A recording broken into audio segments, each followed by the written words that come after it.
terus. Apa jangka pendeknya kalau Gibran saya tuntun terus? Ya kan? Apakah saya akan ditusuk dari belakang? Apakah saya akan benar-benar dibunuh oleh orang-orang tim yang dari Gibran? Kan mikir. Terus sekarang bisa terjadi kalau gini, kalau nanti begini.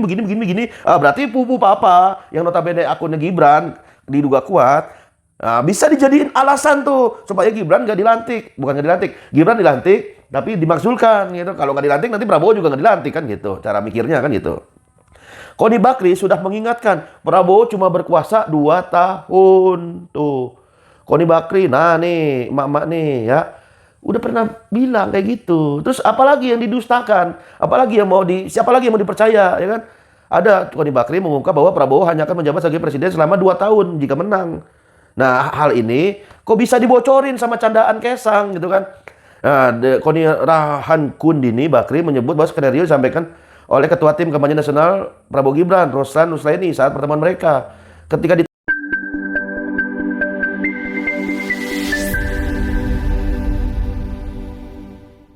Ya, bismillahirrahmanirrahim. Assalamualaikum warahmatullahi wabarakatuh. Jumpa lagi Al-Fakir Abi Faisal. Rabu, 18 September 2024. Bagaimana keadaan saudara dan keluarganya?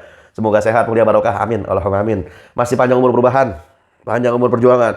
Nggak mau berubah, nggak mau berjuang nih Prabowo. Nanti misalnya depak Gibran atau ngusir Gibran setelah dilantik. Apa kabar otak? Otak mana otak? Coba, di mana otaknya anak ini, bocah ini? Satu persatu dulu lah. Lu urusin dulu jet pribadi, lu klarifikasi yang katanya nebeng ke KPK, ke rakyat, minta maaf. Ini nambah lagi masalah baru. Bercanda-bercandaan. Prabowo akan dikudeta oleh Gibran. Waduh, lucu gitu, lucu. Lucunya di mana? Lucunya di mana? Lucu mungkin buat orang yang nggak punya otak. Otaknya kosong, isi kepalanya sampah, isi kepalanya cuma have fun, senang-senang, boya-boya, hura-hura di atas penderitaan rakyat. Itu bagi mereka, itu adalah sebuah bercandaan yang bikin senang gitu. Mungkin ya, ekonomi lemah, ekonomi lesu, daya beli menurun, PHK, di mana-mana lu jadiin pemerintahan kudetaan lu sebagai bercandaan. Di mana letak otak lu? Mana otak? Selesain dulu kasus yang ada, baru ke yang lain. Ini Bobon. Ya.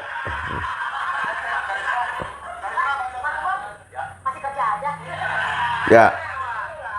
Nih. Nih.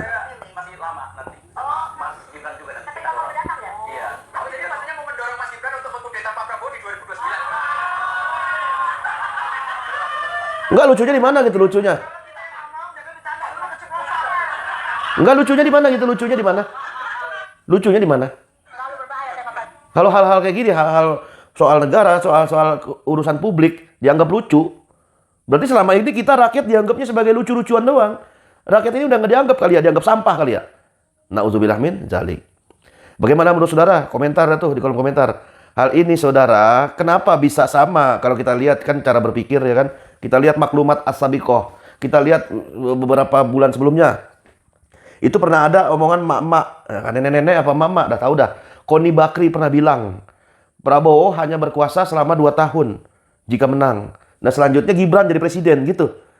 Ngeri. Kalau kita hubungin dengan fakta ini, kemudian fakta yang barusan Kesang bilang, Gibran akan kudeta Prabowo, ngeri, ini republik mau jadi apa? Ini republik kan Indonesia, bukan republik keluarga. Ini negara kesatuan Republik Indonesia, bukan negara kesatuan keluarganya Jokowi, Mulyono. Terima kenyataan aja, kalau udah selesai menjabat, ya udah selesai, bukan siapa-siapa gitu kan. Nah kayak gini nih harusnya sampai kepada Prabowo harusnya. Itu juga kalau punya otak ya kan. Kalau nggak punya otak juga gimana? Oh yang penting jadi presiden, yang penting buat bangsa ini hidup atau mati. Pret. Ini juga kita harus nggak bakal mimpin negara ini nggak cuma modal semangat doang, semangat patriotisme, semangat nasionalisme, bukan cuma semangat. Kalau cukup modal semangat, itu ngapain repot ada di Indonesia? Kalau cukup modal nasionalisme, kenapa SPBU asing ada di Indonesia? Kenapa Chevron, Shell, Conoco, Exxon Mobil itu bisa ada di Indonesia kalau cuma modal nasionalisme? Ternyata yang memimpin negara ini bukan cuma modal patriotisme, bukan cuma modal nasionalisme, tapi modal otak gitu kan. Coba. Oh, jangka panjang ntar apa ya? Jangka pendek apa ya? Jangka panjang. Nah, itulah kehebatan otaknya almarhum Soeharto. Di situ ada program Repelita. Repelita rencana pembangunan 5 tahun sekali itu. Jangka panjang, mikirnya jangka panjang gitu. Nggak mikirin yang sekarang doang. Ah, nggak apa-apa lah. Yang penting anak Jokowi kayak mau anak setan kayak mau anak dajjal kayak, yang penting jadi presiden. Kagak begitu cara mikirnya kalau berkuasa itu. Kalau penguasa itu nggak begitu cara mikirnya. Apa nih jangka panjangnya? Kalau Gibran saya tuntun terus. Apa jangka pendeknya? Kalau Gibran saya tuntun terus. Ya kan? Apakah saya akan ditusuk dari belakang? Apakah saya akan benar-benar dibunuh oleh orang-orang tim yang dari Gibran? Kan mikir. Terus sekarang bisa terjadi kalau gini, kalau nanti begini. Ah, berarti pupu papa yang notabene akunnya Gibran diduga kuat.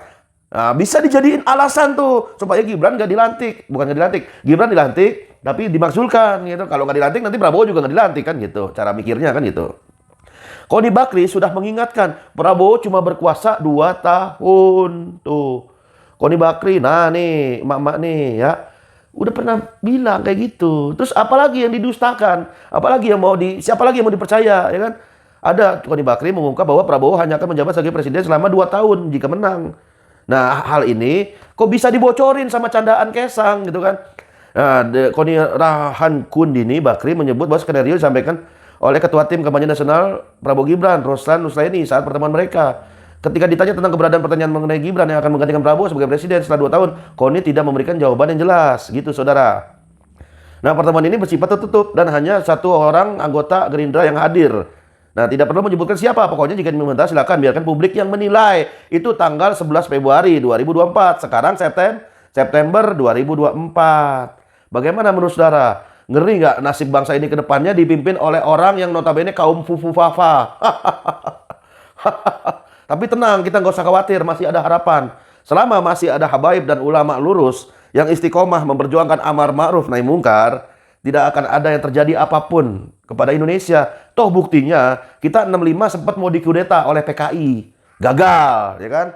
Tahun sebelum-sebelumnya juga sama. Dikudeta juga tahun 48 atau berapa itu ya, gagal ya kan, gagal terus.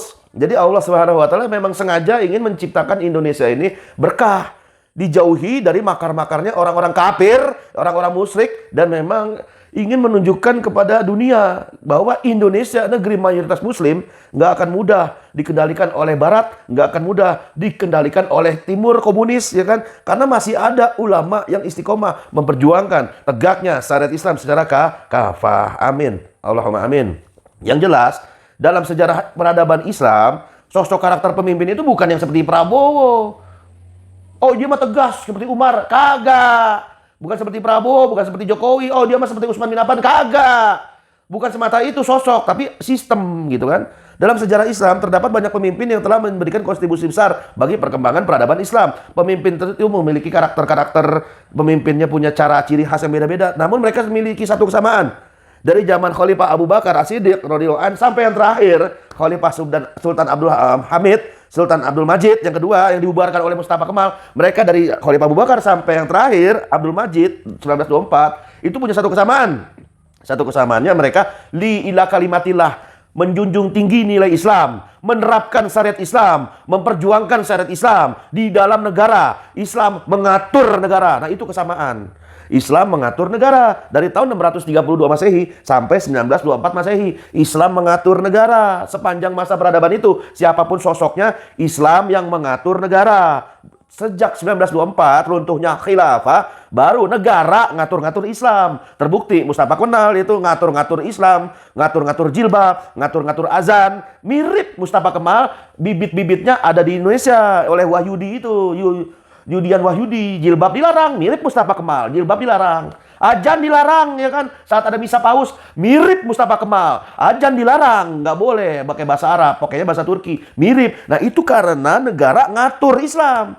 Harusnya idealnya pemimpin itu menjadikan Islam mengatur negara, kan gitu. Jadi pemimpin terbaik bagi berbagai masa, sepanjang masa peradaban manusia manapun, mau itu peradaban Mesopotamia kayak, peradaban Babilonia kayak, Romawi lah, atau Persia lah, atau apalah, preketek. Hanya Nabi SAW itu yang pertama terbaik, uswah hasanah, bukan paus. Bahkan orang kafir, Michael Hart dalam tulisan bukunya itu menjadikan Rasulullah SAW sebagai urutan pertama setelah Yesus, kan gitu. Kalau di Indonesia malah lucu, paus di uswah hasanah, paus dipuja-puji setinggi langit, teladan bagi umat pemimpin dunia dan nasional.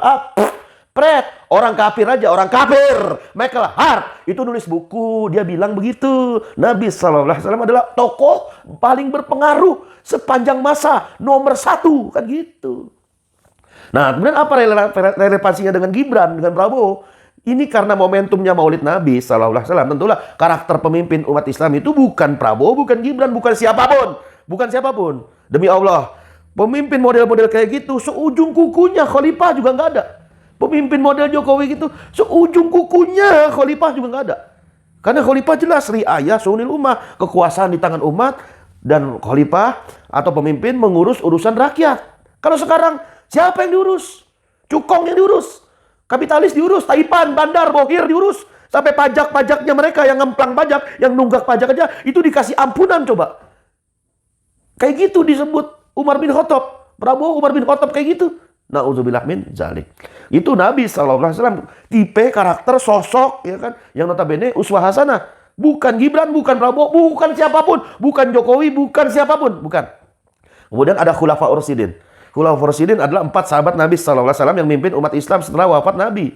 Yang memimpin dengan satu kesamaan tadi, li'ilah kalimatillah, listinafil hayatil Islam, melanjutkan kehidupan Islam, memperjuangkan syariat Islam, menerapkan syariat Islam. Itu garis besarnya di situ. Islam mengatur negara. Pemimpin di dalam Islam adalah pemimpin terbaik dan sosok yang memiliki nilai-nilai Islam, memiliki menjunjung tinggi syariat Islam, dan mampu memberikan persatuan besar bagi umat manusia, baik muslim maupun kafir.